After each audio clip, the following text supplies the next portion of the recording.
Yo, what's up, guys? Welcome back to the channel. Now we are gonna take a quick tour of Figma so you can start getting comfortable with how everything is laid out. We'll begin with the canvas. The canvas is this center area here, as you can see, is the whole center area.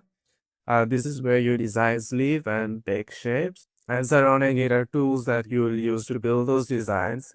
At the very bottom, here's the toolbar, which we'll go over briefly. Here's a menu section where there's a variety of options which you may explore. If you have time or if you want to check it out, you can explore that. But we'll be mainly working with the frame tool.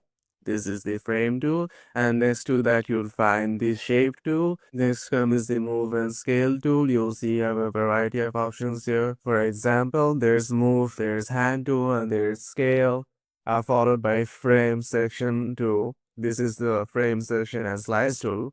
We're gonna be using mostly frame tool, and then you'll find the shape tool. Inside this, you can draw a rectangle, line, arrow, a lot of more things. You can even insert image and videos from here. We'll mostly use rectangle from the shape tool. And then you have the pen and pencil tool, which will give you freedom to draw custom shapes and illustrations if you like. And then there's this text tool, and then there's comments. You'll also spot the text tool and a quick access menu for components, plugins, and widgets. We'll explore these later on. You'll also notice the hand tool right here, which helps you navigate through the canvas without selecting or changing any elements. And there's also a comment tool where you can leave multiple comments. Let's add a comment here. Looks good.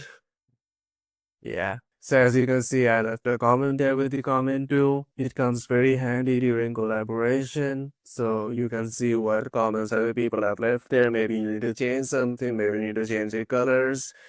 It comes pretty helpful, so don't worry about that. Personally, I like to use comments to leave small notes and reminders to myself as well. You can view, collapse, and add new ones from here. Below that are your layers. Each layer has its own icon, a little hashtag as you can see here, that represents frame. If you have used other design software before, you can think of frames like artboards. Frames can contain other layers such as text, shape. Let's see here. You can see there's a bunch of things here. There's text here, and there's a divider. Let's see here. There's an image, text, frames, and much more things. If you have worked with other design tools before, this setup will feel pretty familiar. Switching over to the asset tab right here. You'll find your components, color, text tabs. We'll dive in this later. Now we'll look at the right hand side, and at the very top you can see some collaboration tools. You can share this with anyone you like. Currently there's only me, but if there's others, they can also view them from here, which is very helpful for knowing who are currently inside your file. Beneath all that is the properties panel. What appears here to changes depending on what's selected. As you can see, I can select this whole file from here. It's changing just like that.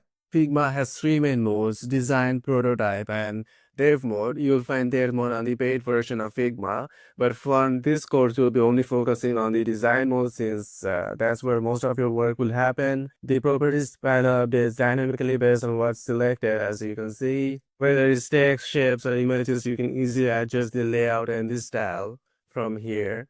Now you've got a general idea of the interface. Now let's go back to our game site file, and let's start setting up some frames. To add a frame, click on the frame. You can select anything from here. I'll be selecting desktop, which is gonna be 1440 by 1024.